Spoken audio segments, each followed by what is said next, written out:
Tenho o prazer de chamar para a nossa roda de conversa agora o José Alfaes, que é economista da Rio Bravo, está aqui conosco. José, mais uma vez, obrigada pela sua presença de novo aqui no Mercado Aberto. Eu quero te perguntar um pouquinho de como você viu esses números do PIB. Deixa eu até mostrar rapidamente, a gente preparou algumas telas de arte.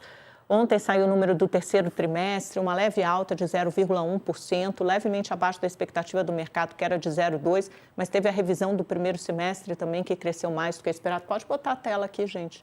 Tem a arte pronta, vamos ver se a gente consegue colocar aqui por trimestre o crescimento. Cresceu muito forte no primeiro tri, 1,5%, depois 0,3%, né, o número revisado no segundo, e 0,1% no terceiro. Quer dizer, você vê claramente o enfraquecimento dessa economia, isso é reflexo da política de juros muito altos. E aí, no outro gráfico, na próxima tela que a gente separou para você, tem pela ótica da oferta o crescimento do PIB. Então, você viu que a agro surpreendeu para cima, aumentou 0,4% no terceiro trimestre, a indústria também surpreendeu, veio bem, 0,8%, principalmente aqui tem indústria extrativa, óleo e gás e serviços. Aí, esse número veio abaixo do previsto, 0,1%, e representa quase 70% da economia, então veio bem baixinho, quase estável, né? Quase zerado. E pela ótica da demanda, né? Você vê, consumo das famílias também é responsável por quase 70%, veio aqui 0,1%, bem baixinho. Gastos do governo aumentaram muito. Então, o que sustenta o crescimento do PIB aqui? Você tem gasto do governo, 1,3%. Você tem exportação, muita exportação de commodities, 3,3%. Isso contribui positivamente para os números. Ainda teve investimentos aqui em máquinas, equipamentos, setor privado, 0,9% também. A gente ainda tem um índice muito baixo, né, de formação bruta de capital fixo, mas até que veio melhor do que o trimestre anterior. Então, com isso, Alfaes, feita essa primeira introdução, eu quero saber como você olhou a abertura desse número, que história esse PIB conta do trimestre anterior. Bom dia, Amanda. Obrigado pelo convite. Foi muito próximo ao alinhado que a gente tinha dentro da Rio Bravo, especificamente, né? A gente vem acompanhando os índices que a gente chama de hard data, que são aqueles com frequência um pouco mais elevada. Então, produção industrial mensal, pesquisa mensal de serviços e comércio também, todas essas trouxeram talvez um briefing que fosse, de fato, um trimestre mais fraco. Talvez tivesse a percepção de que com pagamento de precatório no terceiro tri, tivesse alguma resiliência adicional do consumo, né? Afinal, o mercado de trabalho segue muito forte, os salários continuam crescendo e talvez a gente tenha sobreestimado um pouco o impacto de resiliência de consumo. Então, quando a gente olhou mais em detalhe a despesa das famílias e também serviço pela ótica da oferta, teve um grau de surpresa, mas o resto foi bastante alinhado. Mostra uma economia em desaceleração, mostra finalmente um juro muito restritivo fazendo impacto no consumo. E também acho que honra um pouco a nossa percepção de que o carrego estatístico para o próximo trimestre é muito baixo, para o próximo ano também.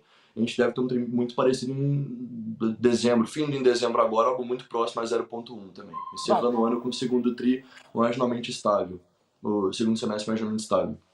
Excelente. Voltamos do nosso intervalo comercial. A gente está conversando com José Alfaes, economista da Rio Bravo, falando sobre o PIB, a repercussão.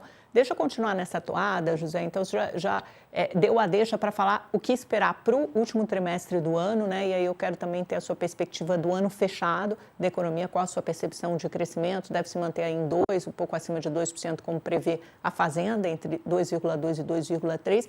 E qual a expectativa para o ano que vem? Porque a Fazenda ainda trabalha com um número próximo de 2% e o mercado já vê ali em torno de 1,5%.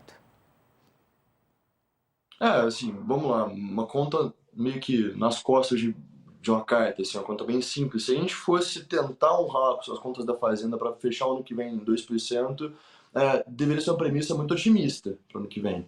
Acho que o mercado está muito alinhado em 1,8, 1,6, porque como a gente vai encerrar 2025 com um carrego estatístico muito baixo, assim, a gente vai ter 0,1 desse terceiro tri, possivelmente mais 0,1 do quarto tri, né? Vai ser outro tri muito fraco agora no final do ano. Você entra em 2025 demandando um crescimento mais robusto para honrar essa perspectiva de 2%. Então o mercado está um pouco mais cético, o mercado realmente está olhando algo mais próximo a 1,8, que é o que a gente tem na Rio Bravo também, 1,7 especificamente. E depende muito das premissas adotadas também. Não sei se chegou a olhar que o governo ele revisou as estimativas de ato do produto e a maneira que eles estimam o produto. Então, a SPE... Explica para a gente o que é o hiato do produto.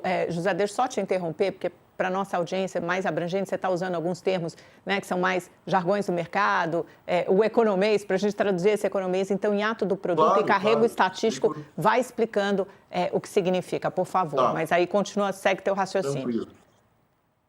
Beleza. Então, o carrego estatístico ele é basicamente uma inércia que você tem de um trimestre muito forte e muito fraco, né? O quanto desse resultado é carregado para o próximo por questão inicial, entendeu? Então, quando você tem um trimestre muito forte, você traz um pouco desse resultado para frente e o outro trimestre subsequente acaba tendo muita sinergia com esse último resultado, entendeu? E o hiato do produto, só para ficar claro, é que o governo ele tem uma estimativa de que a economia ela possa crescer mais do que ela já cresce, sem causar pressões inflacionárias. Então, o nosso PIB potencial, que é o quanto a economia consegue crescer no máximo dela, é um pouco mais alto para a fazenda, pelas contas que eles fazem, do que pelo resto do mercado. O mercado tem premissas um pouco mais pessimistas em relação à nossa capacidade de crescimento, e a fazenda usa um modelo diferente, que contempla fatores que o mercado não usa usualmente, que mostram uma capacidade de crescimento mais elevada. Tá? Inclusive está em 2,6, pelo que eles publicaram recentemente. Ou seja, o fato da fazenda acreditar que a gente pode crescer mais do que a gente já cresce, sem causar pressões inflacionárias, faz com que eles tenham um sentimento um pouco mais positivo ou um pouco mais otimista em relação ao crescimento do ano que vem, sem que isso cause efeitos colaterais inflacionários. E o mercado é um pouco mais cético, mas se a gente for muito justo, o mercado vem errando o PIB há mais de 5 anos. Né? Acho que é o primeiro ano que as pessoas acertam um PIB próximo à margem 2,1, 2,16 no final do ano. De fato, os economistas têm falhado muito em prever PIB aqui no Brasil. Agora, quando a gente pensa, né, no Banco Central, porque ontem se falou muito sobre isso, abre uma, uma oportunidade para o Banco Central se sentir mais confortável, foi o que eu ouvi com fontes muito próximas a Fernando Haddad, para começar a reduzir juros já a partir de janeiro. Você acha que isso vai acontecer? Até porque houve uma reprecificação mesmo na curva do mercado. As instituições ainda estão céticas, estão ali acompanhando a fala mais conservadora do Gabriel Galípolo, imaginando que esse corte vai acontecer em março, mas já vê no mercado, na curva de juros, muita gente prevendo que possa acontecer em janeiro. Acho que no fundo, assim, o PIB foi muito parecido com o que todo mundo previa. Se pegar a mediana foi 0,2, mas tinha muita gente antecipando que fosse 0,1, realmente um crescimento mais fraco. Eu não acho que isso muda completamente o cenário base do Banco Central por conta de 0,1.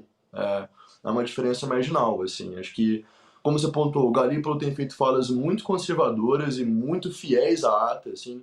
Toda essa questão de juro restritivo por período bastante prolongado tem sido muito honrado pelo discurso não só do próprio Galípolo, mas de outros diretores também, tá? Então, janeiro, cortar ou não cortar 25 é uma questão de sinalização.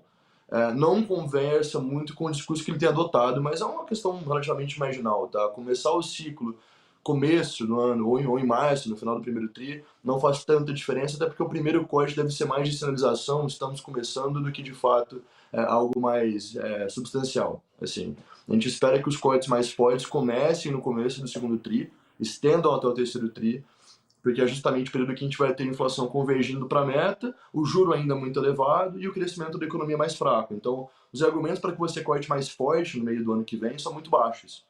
Mas iniciar cortando pode ser, talvez, gastar cartucho, assim, porque eles têm feito um progresso muito positivo para a inflação, expectativas seguem melhorando muito no Focus. Para que antecipar quando você pode carregar essa melhora e ter argumentos mais contundentes para fazer no começo do segundo tri ou no final do primeiro tri? Então, acho que não Entendi. muda muito o meu cenário base. Entendi, José. A gente tem mais um minutinho para encerrar essa entrevista. Eu queria repercutir com você uma fala ontem do Fernando Haddad, em que ele falou, olha, o nosso governo tem que ser elogiado porque a gente está entregando um déficit primário 70% menor do que o governo anterior, 70% menor do que o déficit primário de Paulo Guedes. Como é que você encara esse tipo de declaração e que ressalvas você faz? Não, primeiro que é mentira, né? Se a gente pegar como foi o déficit primário do final do governo Bolsonaro, o último ano de gestão, mesmo que tenha tido antecipação dos precatórios, a gente ainda tem um resultado bastante positivo, mesmo ajustado pelo ciclo, tá? E o que o Haddad fala quando ele fala resultado primário? Ele está contemplando o resultado primário pelas regras do arcabouço fiscal e contemplando também o fato de que isso não é um resultado estrutural. Então ele é muito influenciado pelo componente cíclico, vou explicar o que é, e o componente extraordinário. Então, quando você pega o arcabouço fiscal, você pega o resultado do governo e você ajusta pelo crescimento da economia, porque uma economia crescendo mais forte, com mais impulso fiscal, tem mais arrecadação. São mais pessoas consumindo, isso tem um efeito não relacionado à performance fiscal do governo, mas sim a uma capacidade de arrecadação relacionada ao ciclo. Então a gente tem 2 anos de governo que a economia vem crescendo acima do potencial, acima de 3%, uma economia mais dinâmica, uma economia com mais consumo, mais arrecadação. Então a arrecadação que eles têm tido já não é basal, é acima do basal. Segundo ponto, se você pega por matéria de ajuste extraordinário, tudo que eles arrecadaram que em tese não está compatível com a arrecadação normal em anos correntes. Então você pega, por exemplo, ano passado você tem, eu não estou nem falando de coisas que eles tiraram do arcabouço, tá? Estou só falando de coisas que eles arrecadaram que não é comum. Dividendo da Vale da Petrobras, por quase 40 bilhões no ano passado. Aí você tem tributação de offshore, você tem recursos esquecidos no Banco Central, enfim, várias medidas que eles tomaram ao longo do ano passado e que não são ordinárias, essas não são convencionais, tá? Então, o ano crescendo acima do esperado, medidas fora do padrão, trazendo arrecadação extraordinária. E muita coisa tirada do arcabouço também, né? Acho que é uma questão quase consensual dos economistas, que a gente não olha o arcabouço tão fielmente quanto era no início de 2023, quando eles anunciaram na PEC da transição, né? Tem um grau de ceticismo muito grande, porque muita coisa entrou como extraordinário. Você tem as ADIs também dos precatórios que acaba tirando 40 bi, né? O excedente da emenda constitucional de 113 acaba sendo retirado, então você tem um volume que não é contabilizado como gasto primário. E se você ajusta tudo isso, você vê que o primário não é bom, na verdade é muito ruim, tá? Inclusive, de 23 para 24, nosso impulso fiscal foi positivo, quer dizer, o governo gastou mais do que gastou no ano anterior, ajustado pelo ciclo, e ano passado deve continuar, ano que vem deve continuar em território positivo também. O ponto é que nosso impulso monetário, trazido pela Selic em patamares muito elevados, tem contornado o impulso fiscal. Mas não é um governo que está performando maravilhosamente bem no fiscal. Inclusive, as regras do arcabouço são muito lenientes e isso é quase unânime para todo economista.